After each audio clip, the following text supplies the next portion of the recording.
Hi friends, welcome to my channel. இன்றைக்கி blouse cutting பற்றி பார்க்கலாம். ஸோ வீடியோவை ஸ்கிப் பண்ணாமல் ஃபுல்லாக பாருங்கள். ஃபினிஷிங் இது வரைக்கும் எப்படி கட்டிங் போட்டாலும் ஃபினிஷிங் ஒழுங்காகவே வரலை, அது ஒழுங்காக தைக்காதனால ஆர்டர்ஸே வரலன்னு சொல்லி ஃபீல் பண்ணுறவங்களுக்கு கண்டிப்பாக இந்த வீடியோ ரொம்பவே யூஸ்ஃபுல்லாக இருக்கும். இதே மெத்தட்லேயே நீங்கள் எல்லா சைஸ் ப்ளவுஸஸும் தைக்கலாம். ரொம்பவும் அருமையாக வரும் ஃபிட்டிங். ஸோ வீடியோவை ஸ்கிப் பண்ணாமல் ஃபுல்லாக பாருங்கள். வீடியோ பிடிச்சிருந்தா மறக்காமல் ஒரு லைக் கொடுத்துருங்க. இந்த மாதிரி பீஸை ஃபுல்லாக நம்ம கட் பண்ணி எடுத்துக்கிறணும். கண்டிப்பாக வீடியோ பிடிச்சிருந்தா கீழே கமெண்ட்டில் கட்டிங் வீடியோன்னு சொல்லி போடுங்க. கண்டிப்பாக நெக்ஸ்ட்டு கட்டிங் வீடியோ நான் அப்லோட் பண்ணுறேன். இந்த வீடியோவில் ஸ்டிச்சிங் மட்டும் பார்க்கலாம். நான் கீழே 1.5 இன்ச் மடிச்சு அடிக்கிறதுக்காக கொடுத்துருக்கேன். அதை ஜஸ்ட்டு கீழே ஒரு கைடு அளவுக்கு மடித்து லைட்டாக ஒரு அடித்து தையல் திருப்பி வச்சுக்கோங்க.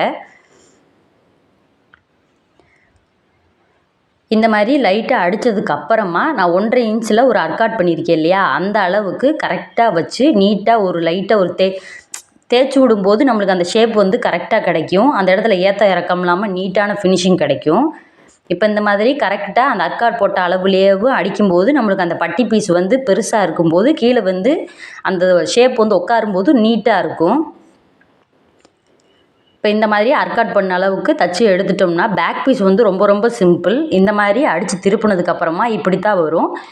இதுக்கப்புறம் பேக் டாட் எப்படி பிடிக்கிறதுன்னு சொன்னால், ஷோல்டரை கரெக்டாக இந்த மாதிரி சென்டர் மார்க் பண்ணி இந்த மாதிரி பிடிச்சி எடுத்திங்கன்னா கரெக்டான ஷேப் கிடைக்கும்.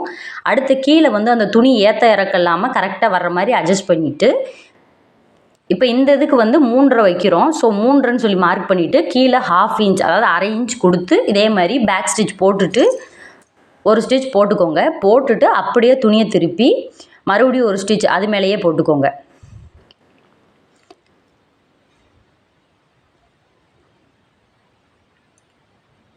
இப்போ இந்த மாதிரி போட்டதுக்கப்புறம் நம்மளுக்கு பேக் டாட் ரொம்பவும் ஃபினிஷிங் வேறு லெவலில் கிடைக்கும். இந்த மாதிரி மெத்தட்லேயே நீங்கள் எந்த சைஸாக இருந்தாலும் இதே மெத்தடை ஃபாலோ பண்ணி நீங்கள் ஸ்டிச் பண்ணலாம். மிஸ்டேக்கே வராது. கண்டிப்பாக இந்த மெத்தட் ஃபாலோ பண்ணி நீங்கள் ஸ்டிச் பண்ணுங்கள். உங்களுக்கு ஆர்டர்ஸ் வேறு லெவலில் வரும். என்னோடய ஸ்டிச்சிங் மெத்தட் இது தான். நான் இதே மெத்தடில் தான் ஃபாலோ பண்ணுறேன். இது வரைக்கும் ஒரு ஆளுக்கு கூட இந்த மாதிரி ஃபால்ட் வந்ததே கிடையாது. கண்டிப்பாக நீங்களும் ட்ரை பண்ணிவிட்டு எப்படி இருந்துச்சுன்னு மறக்காமல் கமெண்ட்டில் சொல்லுங்கள். இப்போ அதே மாதிரி மறுபடியும் இன்னொரு டாட் பிடிக்கணும் இல்லையா, அதே மாதிரி அந்த ஷோல்டரையும் இதே மாதிரி மடிச்சுட்டு இந்த மாதிரி பேக் ஸ்டிச் போட்டு ஆரம்பித்து மறுபடியும் திருப்பி ரிட்டன் முடிச்சிருங்க. ஃபுல் லென்த்தாக நான் வீடியோவில் வர எல்லா டவுட்ஸும் நான் கிளியர் பண்ணியிருக்கேன். ஸோ வீடியோவை ஸ்கிப் பண்ணாமல் ஃபுல்லாக பாருங்கள். வீடியோ பிடிச்சிருந்தால் மறக்காமல் ஒரு லைக் பண்ணுங்கள்.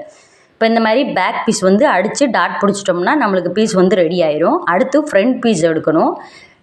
ஃப்ரண்ட் பீஸில் எல்லாருக்குமே கப் ஷேப் இந்த மாதிரி தைச்சிங்கன்னா ரொம்பவும் ஷார்ப்பாகவும் இருக்காது, ரொம்ப ஃப்ளாட்டாகவும் இருக்காது, ஒரு நார்மலான இதில் இருக்கும். எல்லாருக்குமே இந்த மெத்தடில் நீங்கள் ஸ்டிச் பண்ணலாம். இப்படி இந்த மாதிரி வச்சுக்கோங்க. வச்சுட்டு நான் அந்த மாதிரி சென்டரை கனெக்ட் பண்ணி இது பண்ணிக்கிறேன். 1.2ன்ற அளவுக்கு கரெக்டாக அந்த நான் வெட்டியிருக்க ஸ்டிச்சிங் உங்களுக்கு பிடிச்சிருந்துச்சின்னு சொன்னால் கண்டிப்பாக மறக்காமல் கட்டிங் வீடியோன்னு கேளுங்க. நான் கண்டிப்பாக கமெண்ட்டில் கட்டிங் வீடியோ வர்றதை பார்த்து நான் கண்டிப்பாக ஒரு கட்டிங் வீடியோ ஃபுல்லாக போடுறேன். இப்போ இந்த மாதிரி 1.2 வச்சுட்டு மேலே 2.5 இன்ச் ஒயரை வச்சு இந்த மாதிரி ஸ்டிச் பண்ணி எடுத்துக்கோங்க.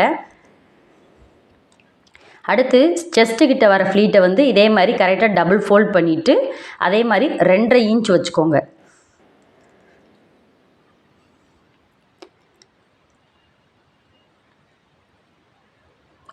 எல்லாத்தையுமே அதே மாதிரி தான் பேக் ஸ்டிச் போட்டு ஆரம்பித்து கரெக்டாக மறுபடியும் அந்த துணியை திருப்பி ஒரு தடவை ஃபினிஷ் பண்ணிட்டீங்கன்னா அந்த தையல் விரிஞ்சு கொடுக்காம நீட்டாக இருக்கும்.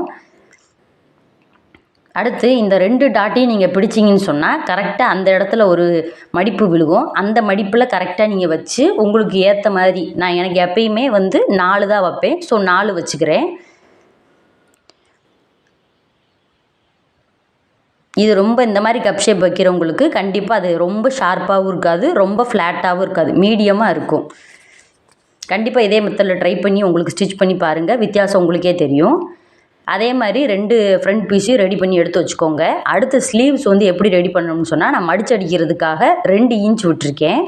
ஸோ அதே மாதிரி தான் நான் எப்படி சொன்னேனோ அதே மாதிரி ஸ்லீவும் அதே மாதிரி நீங்கள் அர்க்காட் பண்ண அளவுக்கு ஒரு மடிச்சுட்டு அதுக்கு மேலே ஒரு பேக் ஸ்டிச் போட்டு வச்சுக்கோங்க. உங்களுக்கு இந்த மாதிரி ஸ்டிச் போடுறது பிடிக்கல, ஹெம்மிங் தான் பண்ணணும்னு சொன்னால் இந்த இடத்துல பெரிய தையல் போட்டு எடுத்துக்கோங்க. எனக்கு அந்த மாதிரி தேவையில்லைன்னும் போது நான் லைட்டாக எப்பயும் போல் நார்மல் தையலே போட்டிருக்கேன். உங்களுக்கு தேவைன்னு சொன்னால் ஹெம்மிங் பண்ணுறதா இருந்தால் இந்த இடத்துல பெரிய தையல் போட்டுட்டு எல்லாத்தையும் ஃபினிஷ் பண்ணிவிட்டு நீங்கள் ஹெம்மிங் பண்ணிக்கலாம்.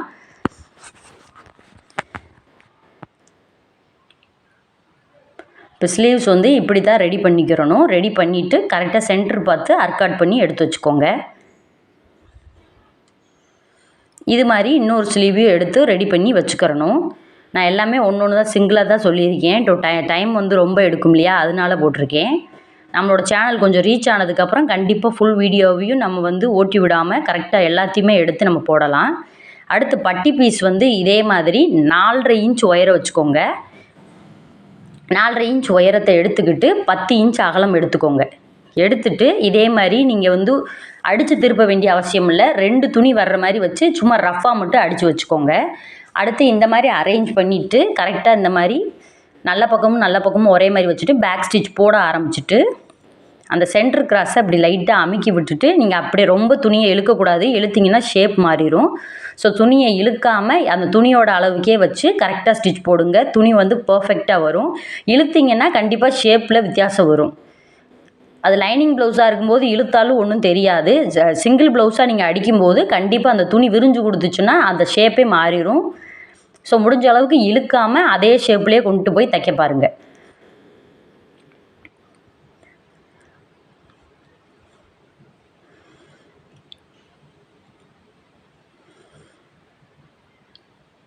அந்த மாதிரி வந்து ஃபினிஷ் பண்ணிடணும். ஃபினிஷ் பண்ணி முடிச்சதுக்கப்புறமா இப்போ நம்ம தச்சுருக்கோம் இல்லையா, இந்த ஜாயிண்ட் வந்து இப்படி கீழே இருக்கிற மாதிரி பார்த்து இப்படி துணியை திருப்பி விட்டுட்டு அதுக்கு மேலே ஒரு படிமான தையல் போட்டு எடுத்துக்கோங்க. இந்த மாதிரி நீங்கள் கப் ஷேப் வச்சு கரெக்டாக இந்த மாதிரி பட்டி பீஸ் ஜாயின் பண்ணி பாருங்கள். அந்த ப்ளவுஸ் வந்து உங்களுக்கு ஃபிட்டிங் வேறு லெவலில் இருக்கும். நான் இதே மெத்தடில் தான் ஃபாலோ பண்ணுறேன். ப்ளவுஸில் எந்த இடத்துலையுமே மிஸ்டேக்கே வந்ததே கிடையாது. எல்லா சைஸஸ்க்கும் இந்த மெத்தட் கரெக்டாக இருக்கும். அடுத்து இந்த மாதிரி பேக்கை வந்து நீங்கள் திருப்பிக்கிறணும். பேக் பீஸை வந்து திருப்பிட்டு இப்போ ஃப்ரண்ட் பீஸ் தச்சுருக்கோம் இல்லையா, அதை வந்து கரெக்டாக ஆம்கோல் கிட்ட மேட்ச் ஆகிற மாதிரி வச்சுக்கிறணும். வச்சுட்டிங்கன்னா இது வந்து நம்மளுக்கு எப்படினாலும் கப் ஷேப் கிட்ட கொஞ்சம் ஒரு அமுக்கு இருக்கும். கொஞ்சம் நம்ம இழுக்கும்போது கரெக்டாக வந்துடும். ஸோ ஆம்கோலை மட்டும் நீங்கள் கரெக்டாக வச்சு அந்த இடத்துல ப்ளேஸ் பண்ணிவிட்டு துணி இந்த மாதிரி கீழே இருக்க எக்ஸஸை இந்த மாதிரி பேக் பீஸோட மேட்ச் ஆகுற மாதிரி இப்படி திருப்பி விட்டுட்டு ஒரு மார்க் பண்ணி வச்சுக்கோங்க. இப்போ இந்த மாதிரி மார்க் பண்ணதுக்கப்புறம் இதே மாதிரி இன்னொரு ஃப்ரண்ட் பீஸையும் எடுத்து இதே அளவுக்கு நீங்கள் மார்க் பண்ணிக்கோங்க. இந்த மாதிரி பிடிச்சி கரெக்டாக மார்க் பண்ணிக்கோங்க. இப்போ இந்த மாதிரி தைக்கும்போது ஃப்ரண்ட் அண்ட் பேக் ஜாயின் பண்ணும்போது உங்களுக்கு ஏற்ற இறக்கம் இல்லாமல் நீட்டாக வரும். கண்டிப்பாக இந்த மெத்தட் ஃபாலோ பண்ணுங்கள்.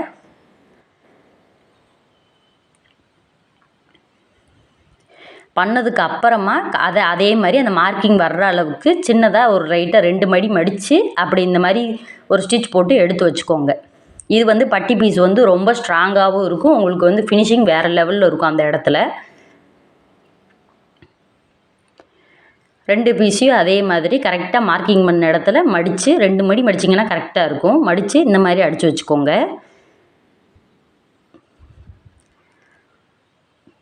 இப்போ முடிச்சதுக்கு அப்புறமா நம்ம பட்டி பீஸ் கொக்கி பீஸ் வந்து ரெடி பண்ணணும் இல்லையா, அதாவது ஹூக் பட்டி ஐப்பட்டி நம்ம வந்து ரெடி பண்ணணும். ஸோ அதுக்கு நான் வந்து 2.2ங்கிற அளவில் நான் எடுத்து வச்சுருக்கேன். ஸோ இது வந்து மடிப்பாக இருக்குது. ஸோ இந்த மடிப்பு பகுதியை வெட்டி விட்டுட்டோம்னா நம்மளுக்கு இதில் 2 பீஸ் கிடச்சிரும். ஸோ இதை வந்து கரெக்டாக ஒன்று மேலே ஒன்று வர மாதிரி கரெக்டாக ஈவனாக மடித்து விட்டுட்டு ஒரு அடி அடித்தோம்னா ரெடி ஆயிரும்.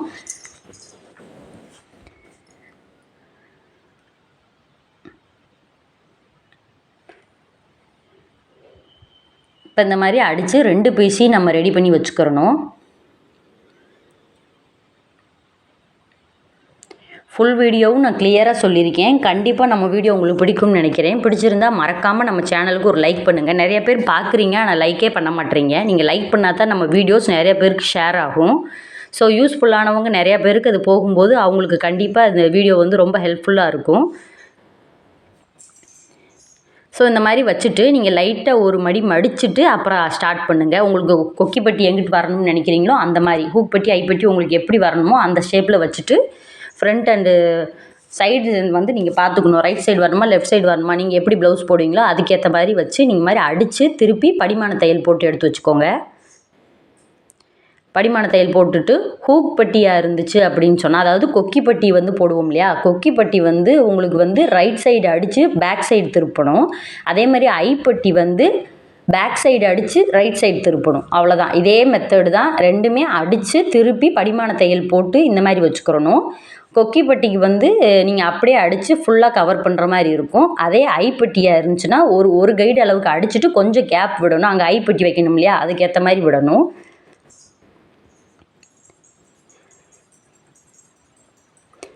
இப்போ இந்த மாதிரி ரெடி பண்ணிவிட்டு நீங்கள் அந்த கொஞ்சோண்டு பீஸை மட்டும் நீங்கள் கட் பண்ணி எடுத்து வச்சுக்கோங்க. இப்போ நம்ம 2 பீஸும் வந்து ரெடியாக இருக்கான்னு சொல்லி பார்க்கணும். இப்போ இந்த பீஸ் ரெடி பண்ண மாதிரியே இந்த பீஸை வந்து நீங்கள் கரெக்டாக ராங் சைடு திருப்பி இந்த மாதிரி அடித்து திருப்பி எடுத்து வச்சுக்கோங்க.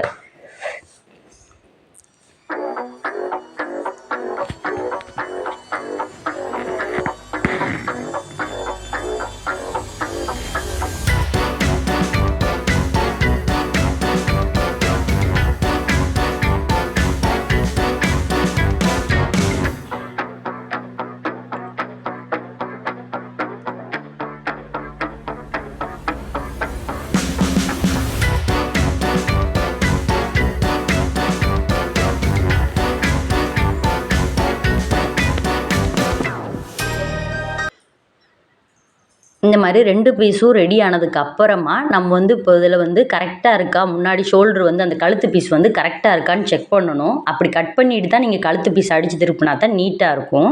இந்த மாதிரி 2 பீஸையும் ஒன்றா வச்சுக்கோங்க. இப்போ நம்மளுக்கு அந்த முன்னாடி இருக்கிற பீஸ் வந்து கொஞ்சம் இறங்கியிருக்கு. ஸோ அந்த இறங்கி இருக்கிற அளவுக்கே பேக் பீஸையும் வெட்டுறதுக்காக இந்த மாதிரி கரெக்டாக நீங்கள் அரேஞ்ச் பண்ணிவிட்டு அந்த எக்ஸஸை கரெக்டாக வெட்டிட்டிங்கன்னா நம்மளுக்கு வந்து கழுத்து பீஸ் அடித்து திருப்பும்போது மிஸ்டேக் இல்லாமல் ஒரே அளவாக வரும். எப்பயுமே கட் பண்ணி தைக்கிறதுக்கு முன்னாடி இந்த மாதிரி பார்த்துட்டு செஞ்சிங்கன்னா இப்போ மாதிரி உங்களுக்கு பார்த்தீங்கன்னா தெரியும் கரெக்டாக அந்த இது வந்து உட்காந்துருக்கு. ஸோ அதேமாதிரி அடித்து திருப்பும்போது மிஸ்டேக் இல்லாமல் இருக்கும். அடுத்து இதே மாதிரி பேக் பீஸோட நல்ல பக்கத்தையும் ஃப்ரண்ட் பீஸோட நல்ல பக்கத்தையும் ஒன்று மேலே ஒன்று நல்ல பக்கம் 2 ஒரே மாதிரி வச்சுட்டு நீங்கள் ஷோல்டர் ஜாயின் பண்ணி எடுத்துக்கோங்க. உங்களுக்கு ஒரு கைடு அளவுக்கு விட்டுருக்கீங்களா இல்லை 1/2 இன்ச் விட்டுருக்கீங்களான்னு பார்த்துட்டு 1/2 இன்ச்னால் 1/2 இன்ச் அளவுக்கே நீங்கள் வந்து ஸ்டிச் பண்ணால் தான் உங்களுக்கு கரெக்டாக வரும். இல்லைனா ஷோல்டர் லூஸ் எல்லாமே வரும். கண்டிப்பாக இந்த மெத்தடில் ஃபாலோ பண்ணுங்கள். உங்களுக்கு ஷோல்டர் லூஸ்லேருந்து எந்த ப்ராப்ளமுமே வராது. ஆர்ம் ஹோல்டர் ஜாயின் பண்ணுற கோடுலேருந்து எல்லாமே நீட்டாக வரும். இதே மெத்தடை ஃபாலோ பண்ணுங்கள். கண்டிப்பாக அந்த மெத்தட் ஃபாலோ பண்ணி ஸ்டிச் பண்ணிங்கன்னு சொன்னால் கமெண்ட்டில் மறக்காமல் சொல்லுங்கள் நம்மளோட ஸ்டிச்சிங் மெத்தட் எப்படி இருக்குன்னு சொல்லி. இந்த மாதிரி ஷோல்டர் ஜாயின் பண்ணி எடுத்து வச்சுக்கோங்க. அதுக்கப்புறமா நம்ம என்ன செய்யணும்னு சொன்னால் இந்த மாதிரி ஸ்லீவ் ஜாயின் பண்ணணும். அதோட சென்டர் அர்காட் பண்ணதும் ஷோல்டர் ஜாயினிங்கும் ஒரே மாதிரி வரணும். வச்சுட்டு நீங்கள் ஷோல்டர் ஜாயினிங்க்கு அதாவது ஸ்லீவ் ஜாயிண்ட்டுக்கு எவ்வளோ கொடுத்தீங்கன்னு பார்க்கணும். நான் 1/2 இன்ச் கொடுத்துருக்கேன். ஸோ அதே 1/2 இன்ச் அளவுக்கே நீங்கள் வந்து ஒரு ஸ்டிச் போட்டு எடுத்து வச்சுக்கோங்க. ஒரு ஸ்டிச் போட்டு எடுத்ததுக்கு அப்புறமா கீழே துணி எதுவும் சுருக்கு விழுந்திருக்கா என்னான்னு செக் பண்ணிவிட்டு அதுக்கு மேலேயே இன்னொரு ஸ்டிச் போடணும். 4 டபுள் ஸ்டிச் போட்டால் தான் ஸ்லீவ் வந்து நம்மளுக்கு வந்து தையல் பிரிஞ்சு கொடுக்காம நீட்டாக இருக்கும்.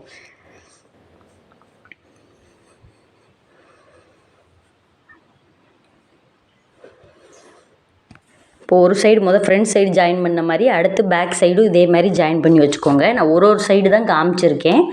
ஸோ வீடியோ வந்து ரொம்ப லென்த்தாக போனாலும் நல்லா இருக்காது இல்லையா, அதனால உங்களுக்கு தெளிவாக வரணுங்கிறதுக்காகவே நான் கொஞ்சம் ஸ்லோவாக தான் வீடியோ எடுத்திருக்கேன். எதுவுமே ஓட்டி விடுற மாதிரி நான் எடுக்கலை. இப்போ இந்த மாதிரி நம்ம செக் பண்ணதுக்கு அப்புறமா டபுள் ஸ்டிச் போட்டு எடுத்துக்கிறணும். டபுள் ஸ்டிச் போடும்போதும் கீழே துணி எதுவும் சிக்கியிருக்கா இல்லையான்னு சொல்லி பார்க்கணும். பிசுறு நூல் இருந்தாலும் வெட்டி விட்டுருங்க.